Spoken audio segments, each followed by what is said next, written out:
Hey, good evening, everybody. How are you? Happy Thursday. It is not Fantastic Friday Football Eve because we're playing on Saturday. We're playing in the playoffs, baby. And Scott Hudson, how are you, man? Doing great. How you doing this evening? I'm doing all right. Say we don't have a Friday night game. We get to play a Saturday playoff game. What do we do tomorrow night? You know what? I'm kind of thinking about maybe going over and watching Murphy play.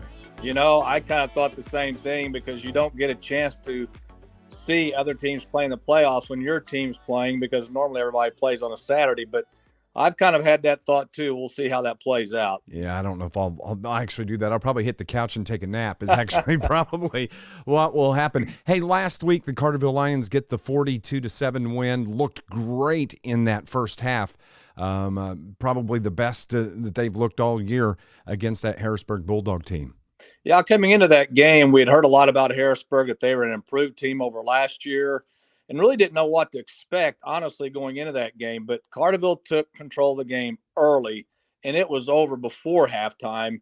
Carterville's playing their best football this season right now, and I don't care what sport it is. If you go into the postseason, playing your best, you can have success. All you have to do is look no further than the Philadelphia Phillies.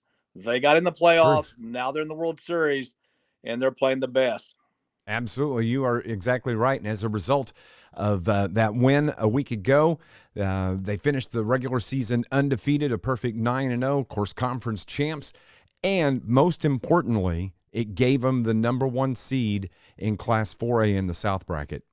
And that is big for a lot of reasons. The main reason being that if Carterville were to win Saturday and the higher seed wins on Saturday of the teams that they would play, then Carterville would get a second home game. So it sets up really well for Carterville to take advantage of being the number one seed, but you still got to play the game. Yeah, absolutely. Now, also, the fact that they're the higher seed means that they're, like you just mentioned, they're at home coming up Saturday. But, man, of course, number one is going to play a number 16 seed, and the 16 seed this year is a storied high school football program in the state of Illinois. Yeah, Geneseo, the Maple Leafs, they've struggled a little bit lately. They haven't made the playoffs the last 3 years that the state has had the playoffs. Of course, we had the COVID years, but they finished second in state in 2013 in 4A. They've kind of bounced from 4A to 5A, but were very good in the late 70s. But when you mention Geneseo, you think of football. And here's the thing that impresses me is this, to me, is not your typical 9-0 and 5-4 matchup. They play in a bigger conference. Their enrollment is 849. 6 of the 9 teams they played in the regular season had an enrollment of 1,200 or more. So the 5-4 record might be a little deceiving because they've played bigger schools. So we'll have to see how that plays out Saturday. But again, I don't think this is your typical 9-0 and 5-4 matchup. Well, when you average out the enrollment of their opponents this year in their 9 games, that comes out to 1,333. 1,333 is the average enrollment of their opponents. Just to compare that, Marion, who's the biggest school around here, has an enrollment of 1,107, 1,107. Carterville, 641. So just to kind of put that into perspective. A little bit earlier, I had a chance to talk to Coach Brett Dial about this matchup coming up on Saturday.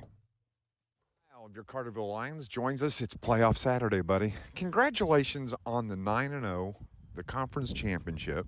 But we'll get behind that now and look forward. Yeah, I mean, that's awesome. We got to enjoy it for about 12 hours. And then, Did you sleep good Friday night? Actually, I did. I did. Saturday and beyond, not so much. But that's okay. It just means that we're doing something that's important, something that matters to us. And we all got our mind on all the coaches, and the kids have done a great job all week with preparation. And, we've got a very veteran group that's been locked in all week, and we've had a great week of practice. And, each day has just gotten a little bit better as we get a little bit more confident in the plan, and we're just ready to get after it. Offensively, Friday night at Harrisburg, by far the best half of football we've seen out of this team. Yeah, it was very balanced, and I thought we were physical up front. I thought we ran the ball hard between the tackles, and I thought we threw the ball very well, as offensively, and then defensively we were flying around, made some big plays on special teams. I mean, just all facets of the game came together for us on the road Friday night, which we needed, and we need to build off that and do it again here week 10. This Geneseo team that comes in, this is a powerhouse tradition in the state of Illinois football. Yeah, they've definitely got a great tradition, and they play in a conference of just really big schools. I don't have the average enrollment of the conference, but 2,000, 1,800, 1,700. I mean, every game they play is against a school that's about 3 times our size. So, to put it in perspective, like every school on their schedule, not every, but most of the schools on their schedule are larger than Marion. So they're definitely, you want to talk about battle tested. They're battle tested. They had to fight and do everything they could to get to be 5-4, and they're going to come here thinking that we're the smallest team they've seen enrollment wise, and they're definitely going to have it in their mind that they can come down here, compete, and win. And we've got to end that hope quick. How awesome is it? This game is at home and not on the road. Well, especially this week because the travel arrangements they've had to make and been able to deal with these guys a little bit this week, and they've been great all week to deal with. Their coach and their AD seem to be really good people, and they've got a lot of logistical things to work out being that far away. But yeah, I'm definitely glad that we're going to be here. We're in our own bed. We're going to have our own food to eat and be here at our own field in front of our crowd and try to get after it. From what I saw at practice here this afternoon, this team, this Lions team is a confident team right now. We talk a lot about, especially late in the week, especially on defense, it's all about talk. You've got to communicate and just, everybody needs to be talking and communicating. And we were really doing that today. And then when we got to our offensive segment, we've really emphasized this week getting off the ball a step faster. Everything that we do is fine, but now we're going to have to elevate and do everything quicker and better. So we've really been focusing on getting off the ball, staying on our blocks, and really being physical, and that's something we're going to have to do to win this game. Back to the fact that this game is at home, talk about the importance of the crowd, the home crowd. I think that I'll be interested to see how well they travel, how many people are able to make that long trip down other than, parents and immediate family. But, with all the streaming options and, gas being what it is right now, I mean, it's really easy for people to stay home. But hopefully our crowd will show up in force. And, we definitely feed off that. And, it's great to be here for sure. Well, good luck. And we'll talk to you after the game. Sounds good. Thanks. There's head coach Brett Dial talking about the matchup with the Carterville Lions taking on Geneseo, the Maple Leafs. Carterville, the perfect 9-0. Geneseo, the 5-4, the number 16 seed in Class 4A. And, he sounds excited. Well, he should be, and I think he's a very confident coach. The players are confident. They've earned that number 1 seed. It wasn't given to them. They've earned that number 1 seed. And anytime you play as well as this team has, you play with a little bit of swagger. You play with a little bit of confidence. And I think going forward in this game, I think there's still something that these guys want to prove. That, we deserve that number 1 seeding. We're going to play a team that's much bigger than we are, played a bigger schedule than we did. But we're going to go out there and show why we got the number 1 seed. And I was thinking about this today, Dave. If you go back to this senior class when they were freshmen, they went undefeated. We've talked about this before. In the last game of that freshman season, they played Mascoutah, which is a bigger school. And I believe they had to play at Mascoutah. And they went up there and they beat Mascoutah. Again, a bigger school. So they know that they can beat bigger schools. Now, again, that's been 4 years ago. But I think this team is very, very confident. They're playing very well right now. And it's going to take a really good team to beat Carterville right now. Well, let's flash back a couple of years prior to when they picked up Mascoutah on that schedule. You got to remember, this is the slot that was left open with Sparta being gone and Carterville not on the Carterville schedule. That first year, remember, had to go to Effingham and play the Hearts at Effingham. That was the game that they slipped in that slot, and that was actually Coach Drust last year. And then they picked up Mascoutah in that slot. So they're used to playing bigger schools. That Effingham was really kind of being in the regular season was the first big school, I guess if you want to call it that they had to face. Yeah, and in the regular season, it's always good to face bigger schools who are pretty good because obviously you want those playoff points. They mean a lot in the postseason. The more playoff points you have, the higher your seeding could be if you're tied, with somebody with the same record. So it does help to play those bigger schools like that.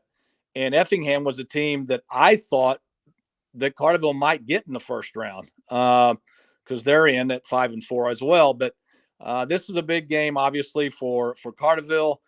And the good thing about this, whether you're a coach, you're a player, you're a fan, or broadcasters like we are, you like to see teams you haven't seen before. Play somebody that you've not played before. And that's what playoff football is all about. And I think you're going to see a big, big crowd there on Saturday afternoon. I would think so. You talk about Effingham, number 13 seed in Class 4A. Guess who they're playing? Rochester. That's who they're playing, the number 4 seed. I hope they get a good meal and they get home safely. Absolutely. Well, Scott and I will be over at the stadium early. Of course, game time is set for 1 o'clock. Our pregame coverage is going to start on News Radio WJPF. It's going to start at 12:40 in the afternoon. And, of course, you can tune in on AM 1340, FM 99.5 FM. And we will also have our live stream that will be up and running. Yes, thank you to the school. They're going to pay the broadcast fees on that, Scott. So your Good face deal. can be on YouTube. So it's supposed to be a nice day, 65. There's a chance of some rain showers in the afternoon. I hope it doesn't rain, Scott. I don't want a game to be decided by a wet football. No, you want the best conditions that you can have. Last I heard, the rain was going to probably hold off till late afternoon or early evening. So the rain shouldn't be a problem. As you mentioned, the temperature is going to be in the mid 60s at least. So a perfect day for high school football. And I encourage all Lions fans to come out early. I know the gates open at 11. Everybody's going to be wanting to tailgate. This is why, and to the kids, what if I had to tell them anything would be this. This is why you did all the agility in the summer. This is why you lifted all those weights in the summer. This is the reason why you got here, is because, as many coaches always say, games are won and lost in the summer. And they have worked hard. They have put in the time and the effort, and they got rewarded for it with a perfect regular season. And now they get to start the playoffs at home as the number 1 seed. And let me tell you what, this is a smart team too. They know what they're doing out there, and it's gonna be a lot of fun. It should be a really good matchup, better than what you would think for a 1/16 seed. Exactly what Scott said just a few minutes ago. The opponents know how to play football, and they've got a tradition. Carterville's building that tradition, and this should be a lot of fun coming up on Saturday. Well, I can't wait. I know we'll both be out there early and just take in the moment, because you never know when another one of these will come along. Again, we're going to have pregame coverage that starts at 12:40 on News Radio WJPF, AM 1340, FM 99.5 FM, and the YouTube live stream. You'll be able to tune in and watch that. We really hope, though, that you come out to Carterville High School. Thanks, buddy. I appreciate your time again, man. Hey, thanks for having me on, and go Lions. That's Scott Hudson. I'm Dave McKenzie, and Roar Lions Roar. We will talk to you Saturday for Class 4A IHSA State Football Playoffs live from Carterville High School. Hope you have a great night, and see you Saturday.